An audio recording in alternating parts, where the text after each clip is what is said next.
manfaat dari live saya ini. Nah, kali ini bintang tamu saya adalah salah satu sahabat teman baik saya, namanya Bro Andri.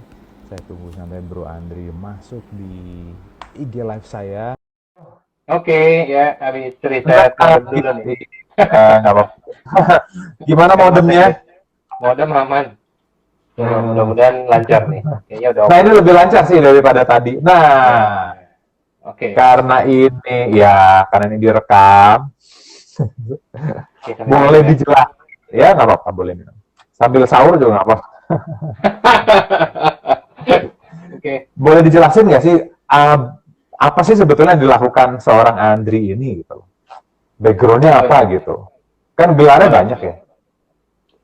Ya, gelar cabutan semua kayaknya tuh, Bro. Uh, Ya, jadi tahun 2004 itu saya kembali ke Indonesia setelah bekerja sebagai software engineer di US ya sekitar 3 tahun, kuliah di sana juga dengan degree information system. Sebenarnya itu kombinasi antara computer science dan business management. Nah, kemudian di tahun 2004 itu saya mulai uh, menjalani dunia trading sebenarnya. Jadi 16 tahun yang lalu saya mulai dunia trading di Indonesia, 2001 saya mulai trading saham di US. Masih bodoh banget waktu itu, jadi rugi awal-awalnya. Nah, kemudian di tahun 2007 saya mulai mendirikan lembaga pendidikan di pasar saham. Lembaga pendidikan yang fokusnya di keuangan, khususnya capital market dan perpajakan. Waktu itu di samping kampusnya Pak Kwi Gi atau IBI. Nah, singkat kata, waktu itu juga paralel kita bekerja sama dengan salah satu sekuritas cabang Singapura, yaitu broker saham. Jadi saya juga franchise ya, kita franchise brokerage saham dengan franchise kita yang namanya dengan Philip Sekuritas. Itu berjalan sampai dengan tahun 2014 untuk lembaga kursusnya. Kemudian bisnis modelnya saya rubah menjadi seminar dan workshop. Jadi terakhir waktu kita bikin event di Bursa Efek tuh, Bro. Ya itu udah berubah menjadi iTrade Community. Jadi komunitas investor dan trader. Kalau untuk brokerage-nya masih berjalan sampai saat ini saya masih bekerja sama dengan Philip Sekuritas. 2004 passion saya itu selalu masuk ke dunia bisnis. Jadi saya kerja di corporate world itu di US hanya 3 tahun, Bro. Nah, sejak pulang ke Indonesia terus tuh mulai dari bisnis agen properti juga pernah. Nah, macam-macam berarti ya. Ya. Terus kemudian lembaga pendidikan, tapi yang cukup lama ini di dunia pendidikan saham ini sudah berjalan mungkin sekitar 16 tahun ya, up to date. Wow, udah lama. Ya, jadi dari situ ya belajar juga yang namanya NLP dan lain sebagainya, public speaking, kemudian menulis juga untuk melengkapi skill-skill sebagai pembicara dan trainer aja. Nah, sekarang selama 2 tahun belakangan ini dengan salah satu shareholder big university di Indonesia, itu kita bikin private equity yang tadi saya sharing. Jadi kita akuisisi perusahaan untuk kita go public. Lalu selama ke masa isolasi ini aktivitasnya apa nih? Work from home. Ngapain aja, Bro Andri? Ya, ya bersyukur ya selama aktivitas work from home dari bisnis, kemudian dari network yang terbangun, masih bersyukur ya masih ada, artinya masih ada bisnis yang berjalan karena memang bisnis yang saya bangun itu seperti brokerage tadi memang sudah bergerak di dunia online, Bro. Begitu. Hanya bahasa sehari-harinya buat mereka yang nggak ngerti brokerage itu apaan gitu. Oke. Nah, brokerage itu adalah sekuritas. Jadi kalau orang mau investasi, ya oke. Kalau orang mau investasi, maklar lah istilah santainya, maklar untuk beli saham gitu. Jadi untuk orang-orang yang baru yang ingin berinvestasi di saham itu ya kalau kita mau beli perusahaan seperti Astra, BCA, BRI dan sebagainya, itu harus melalui brokerage atau perantara Nah, jadi seperti itu. Sama seperti kita Hmm. buka rekening di bank, tapi kita juga Mm-mm. buka rekening di brokerage. Gitu. Mm-mm. Dan sudah Mm-mm. diatur oleh OJK. Jadi Mm. ada rekening dana investor yang menurut saya saat ini jenis investasi yang paling aman ya. Asal Mm. eh, asal kita tahu ya caranya.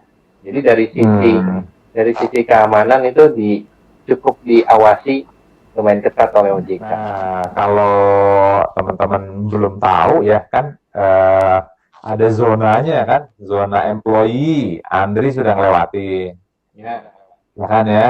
Nah, kemudian ya, zona self-employee, ya kan, mungkin sedang menjalani juga sekarang, kerja sendiri, ya kan. betul. Nah, kemudian Kerja masuk ke sendiri. zona business owner dulu ya, Hmm. business owner dulu kan.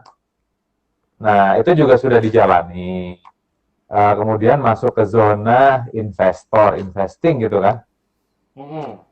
Nah, itu juga. Jadi kurang lebih 4 zona. Sekarang menjalani 3 zona ya, Bro Andri ya. Tiga zona, betul. Ya, Karena bukan employee siapa-siapa kan ya. bukan. Nah, Jadi yang nonton, partner mungkin ya. Mbak partner ya. Nah, yang nonton ini semua kan mungkin sebagian besar itu masih di zona employee. Hmm. Nah, bijaksana nggak sih tiba-tiba itu langsung lompat ke zona investor gitu loh? Oke. Okay. Uh, Pertanyaannya bagus banget. Jadi waktu saya memulai investasi atau Heeh. mungkin saat itu disebutnya trading ya, trading dan investasi Iya. sebenarnya dilihat dari time frame-nya aja, apakah anda seorang Mm-mm. trader atau seorang investor. Waktu itu juga saya masih bekerja. Dimulai saat itu untuk mengenal dunia saham atau dunia keuangan. Cuman Hmm. waktu itu saya nggak ada mentor, jadi saya langsung nyebur, langsung trial and error. Ya memang ada yang bilang kan mentor terbaik itu pengalaman ya.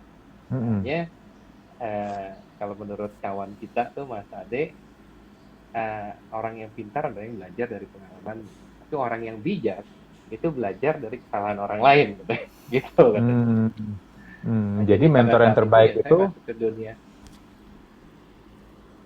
silahkan bro, mentor yang terbaik adalah belajar dari dari kesalahan orang lain. pengalaman orang lain. Nah, oke, itu kesimpulannya. Pengalaman Nah, orang lain. nah berarti tadi background di edukasi saham. Ya. Lalu bisa makanan sehat itu gimana ceritanya, bro? Nah, oke. Okay. Nah, kalau makanan sehat ini juga lucu. Jadi dua bidang ini, bidang investasi, bidang kesehatan, terus karena saya ada background di IT juga, Mm-mm. eh, itu paralel tuh. Jadi ceritanya tahun 97 saya berangkat ke US, tahun 99 itu berat badan saya naik 30 kiloan juga. Jadi Total sama jadi seperti berapa tuh? dari dari mungkin sekitar 99 saat itu ya. Tapi itu gemuk yang pertama. Nah, gemuk yang kedua itu 10 tahun kemudian. Jadi terulang, Bro. Gemuk, kurus. Hmm. Terus kemudian gemuk lagi, terus kurus lagi. Tapi mungkin yang kedua kali karena sudah tahu angkat beban dan diet, kurusnya escape. Jadi lebih Hmm. lean lah istilahnya. Kemudian di tahun 2018 kemarin, 2019 jika waktu kita akhir ketemu, Bro, itu kan masih gemuk Mm-mm. banget tuh di angka bahkan tembus 100. Apa keuangan harus yang utama? Bukan. Keuangan bukan harus yang utama dalam merubah mindset ini, Kak Putra. Putra Aidil. Kok yang utama adalah kemauan. Begitu. Jadi bukan cuma keuangan, yang utama adalah kemauan gitu. Iya betul, Bro Andri masih nge-lag untuk ini. Backgroundnya Andri itu salah satunya trader gitu. Cuma hari ini topiknya bukan tentang saham, tapi tentang mindset. Tentang mindset bagaimana memiliki mindset yang menarik ke Ya, oke, kita manfaatkan aja waktu yang tersisa, Bro. tinggal 18 menit lagi nih. Iya, ya nggak apa-apa nanti Kita buat next sesi sesi kedua ya, mungkin. minggu depan. Buat sesi kedua ya. Nah, mentor saya menyarankan begini, dunia investasi itu ibarat seperti high profit, high return. Jadi alangkah ini yang dari saya pelajari ya, Bro Andri ya. Lebih baik kita membangun angsanya dulu, lalu angsa ini punya telur emas. Nah, telurnya itulah yang dibuat investasi, jangan angsanya. Nah, itu kita bangun bisnisnya dulu. Uh-uh. Ya. Atau sebenarnya kalau itu sudut pandang ya bro ya. Bisa Iya. seperti itu kita bangun bisnisnya dulu dalam artian kita butuh kapital untuk diinvestasikan. Tapi perjalanan waktu mungkin untuk pemula bisa juga kita memulai sesuatu yang kecil bro. Jadi paralel dibangun. Kalau ibaratnya angsanya juga punya, telurnya juga punya begitu. Tapi mindset yang tadi seperti Bro Romi sarankan juga betul. Jadi kalau mau membangun bisnis dulu, kemudian ada uang yang bisa disisihkan, ya bisa digunakan untuk investasi gitu. Tapi dalam hal kalau yang pengalaman saya lakukan adalah ya saya paralel, saya membangun bisnis, di satu sisi juga saya berinvestasi, cuman mungkin nilainya ya kita mencicil seperti itu. Oke. Nah, sekarang dalam konteks nih pengalamannya Bro Andri yang dulu pernah menjadi pegawai, kemudian sekarang usaha sendiri, itu mindset seperti apa yang harus dimiliki oleh rekan-rekan yang nonton ini gitu loh? Oke, untuk ini ya, untuk pengusaha kan tadi ada yang nulis nih, pertanyaan keren nih, apa sih yang dimaksud dengan mindset yang menarik kekayaan? Karena kan kaya bukan cuma uang ya, kan kesehatan, hubungan yang baik, hubungan dengan yang kuasa, ya kan, damai, nggak stres, itu kan juga kekayaan. Begitu. Betul. Nah, jadi mindset itu seperti membangun, ini ada yang nulis nih, jadi mindset itu seperti membangun taman yang indah. Nah, kekayaan itu kupu-kupunya datang-datang sendiri gitu loh. Nah, gimana itu? Harus mindsetnya dulu. Mindset seperti apa sih, ya kan? Ya untuk untuk seorang business owner itu nilai-nilai seperti semangat, kemudian keyakinan, kemudian juga networking atau hubungan yang baik dengan rekan bisnis maupun pertemanan dalam kerjaan, kemudian juga kemampuan kita bicara mindset untuk belajar bisa berkomunikasi ya, itu semua kan penting. Nah, kalau kita bicara energi, kita juga perlu membangun kesehatan atau dari sisi fisik, kemudian dari sisi intelektualnya kita harus berinvestasi di edukasinya juga. Nah, kemudian dari sisi spiritual juga. Jadi itu semua mendukung ya untuk kita sebagai seorang entrepreneur ataupun pengusaha. Gitu. Nah, mungkin Bro Romi kan ahlinya untuk yang tadi investasi di mindset atau di pikiran seperti itu. Ini saya harus banyak belajar. Nah, boleh dijawab nggak atau dikasih pointer? Apa sih 3 poin penting buat beginner pemula gitu, yang belum pernah berbisnis, terus ingin berbisnis, itu apa itu? 3 aja coba. Ya, jadi untuk teman-teman yang masih baru, yang ingin masuk ke dunia bisnis atau entrepreneurship, itu yang paling penting adalah satu, kita harus open minded. Open minded dalam artian kita harus bisa teachable ya. Jadi kita mau belajar dari orang-orang yang sudah berpengalaman atau memang sudah pernah memiliki bisnis dan bangun bisnisnya. Terus yang kedua, hal yang gak kalah pentingnya adalah accountability. Accountability adalah you do what you say. Jadi memang Anda harus melakukan, ya kalau udah ngomong kita janji ketemu jam 8, memang betul gitu, kita janji ketemu jam 8. Kalau memang sudah janji, oke, kita akan baca materi yang diperlukan untuk belajar, kita baca. Jadi accountable. Accountable itu sesuai dengan yang diucapkan lah kurang lebih. Dan yang paling penting itu kalau saya dengar dari Pak Henry minggu lalu ya, willing to listen. Jadi mendengarkan, kata saya kan ada mendengarkan, bukan mendengar aja, tapi mendengarkan. Oh, poinnya bagus banget tuh. Iya, oke. Saya belajar juga tuh. Nah, kalau Nah di itu 3 hal level, tadi bro. kalau sekarang sendiri, Bro Andri sendiri di level sekarang itu masih belajar nggak sih? Oh masih dong. Jadi memang prinsip yang eh, cara bekerja otak itu kan by repetisi bro. Jadi kadang-kadang apa yang sudah saya pelajari di masa lalu mungkin saya udah lupa. Jadi dengan membaca, kemudian dengan diskusi seperti ini, terus kemudian juga mengikuti workshop-workshop sesama praktisi ya, baik di dunia keuangan maupun di dunia kesehatan, itu saya merefresh kembali, saya belajar kembali. Bahkan dengan mengajar pun saya belajar. Jadi yang tadi disebutkan poinnya adalah we have to be willing to learn in anything in our aspect in life. Jadi di semua sisi kehidupan kita memang kita harus belajar terus. Karena yang tadi salah satunya kita lupa terkadang. Dan mungkin banyak hal-hal kecil yang terlewat begitu aja. Jadi kalau dikatakan sampai level kapanpun juga, saya rasa akan terus belajar. Nah, cuman yang paling penting adalah setelah apa yang kita pelajari, kita praktekkan. Itu yang esensinya.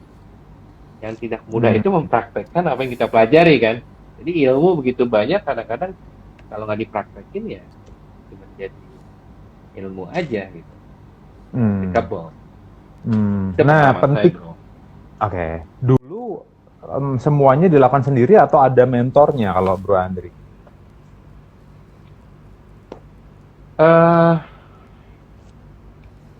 Kalau di dunia investasi dan saham itu saya mengawali dengan banyak membaca buku. Tapi kemudian pada dalam perjalanannya, karena saya salah satu perintis lah kalau di dunia edukasi pasar modal ini, jadi banyak dari teman-teman yang mengadakan seminar, kemudian workshop. Jadi kita tukar pandangan aja, terus kemudian ketemu dalam misalkan ngopi bareng atau makan siang, itu juga kita diskusi keilmuan seperti itu. Tapi kalau alangkah baiknya kalau untuk teman-teman yang baru memulai bisnis ya, akan ada leverage atau nilai faktor kali, faktor percepatan kalau memang ada seorang mentor. Contohnya kalau di dunia fitness atau gym itu saya ada coach, saya ada personal trainer yang walaupun sebenarnya kalau latihan sendiri bisa, tapi memang beda sekali kalau didampingi oleh seorang mentor yang menuntun ya. Jadi latihannya kita sudah tahu bro, kalau kita latihan atau angkat beban itu kita tahu, tapi untuk push to the limit ya kan, untuk menembus limit batasan-batasan itu kalau kita didampingi, fungsinya mungkin lebih kepada mengingatkan, mendampingi, menemani, memotivasi. Nah itu tuh mentor tuh seperti itu. Saya mengambil analoginya kalau dalam hal fitness ya, progresnya pasti akan lebih cepat kalau kita ada seorang mentor. Daripada baca buku sendiri ya. Daripada baca buku sendiri ya. Baca buku sendiri, trial and error, itu pasti akan memakan waktu lebih lama. Tapi kalau misalkan kita baca buku, kemudian kita nonton YouTube, kemudian kita berlatih, kemudian ada mentornya, wah super banget. Oke, berarti audio, visual, kinestetik semuanya digabung ya? Semua, betul. Betul. Nah, sekarang di era seperti corona begini, gimana nih caranya biar bisa dapat mentoring yang bagus, yang memang mentor niatnya ngebantu? Sekarang kan banyak bisnis itu shifting ya, dan karena memang kondisi seperti sekarang, di-push untuk transform ke dunia online. Jadi banyak bisnis yang memang collapse atau banyak bisnis dan banyak orang yang kehilangan pekerjaan, kehilangan income. Mau tidak mau kita harus mengikuti trennya, yaitu masuk ke dunia online. Ya kan? Tapi di samping itu pun kita perlu memiliki mindset, mentalitas yang positif. Kemudian kapasitas kita juga harus diperbesar dalam artian misalnya kemampuan untuk berbicara, public speaking, kemudian goal setting, kemudian juga bagaimana menjaga stabilitas mood atau emosi kita, karena kan ini pressure-nya semua orang dalam kondisi fear ya bro ya, dalam kondisi ketakutan kehilangan pekerjaan, ketakutan tidak ada bisnis. Itu Tapi sebenarnya kalau kita positive thinking aja, bisnis itu shifting, ya kan, uang itu pindah dari satu industri ke industri yang lain. Contohnya industri online masih sustain, masih bertahan. Industri makanan, siapa yang nggak butuh makan? Industri kesehatan dan obat-obatan saat ini masih bertahan, karena memang dibutuhkan.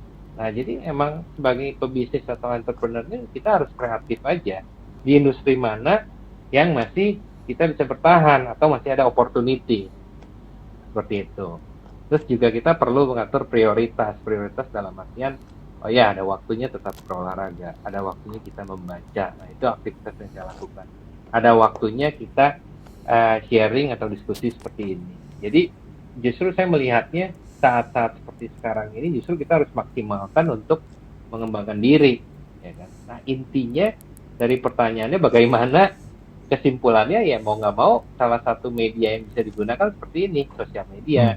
Kemudian banyak ada Zoom juga yang bisa kita lakukan. Jadi sebenarnya cara melakukannya aja yang berubah. Yang tadinya kita harus bertemu, tapi kita menggunakan dunia digital untuk komunikasi. Seperti itu aja, bro. Nah, jadi tadi ada nanya. Ada yang nanya, gimana sih cara menemukan mentor yang tepat? Ada pepatah, the right teacher comes when the student ready. Indonesianya apa, bro? Oke. Indonesia seorang guru akan datang ketika Anda siap. Ya kan? Nah, contohnya begini. Ya kan? Kita kenal mungkin udah berapa lama ya, bro ya. Tapi mungkin saat itu saya belum siap. Tapi ketika saya siap, ya ketemu aja energinya gitu. Oke, ini saatnya mungkin momen yang tepat. Karena apa ya? Mungkin karena kondisi seperti sekarang kan, COVID dan lain sebagainya, kita harus di rumah, sehingga mempertemukan kita lewat dunia digital kan begitu. Jadi iya, jadi ya kalau ada kesempatan ya terus aja mencoba, ya kan, karena kalau kita bicara mentor mungkin kita bicara chemistry juga ya. Apakah saya ini sama seperti ketika kita memilih personal trainer kan, itu kan bicara chemistry aja. Secara pribadi. Menjawab nggak, bro, kira-kira pertanyaannya?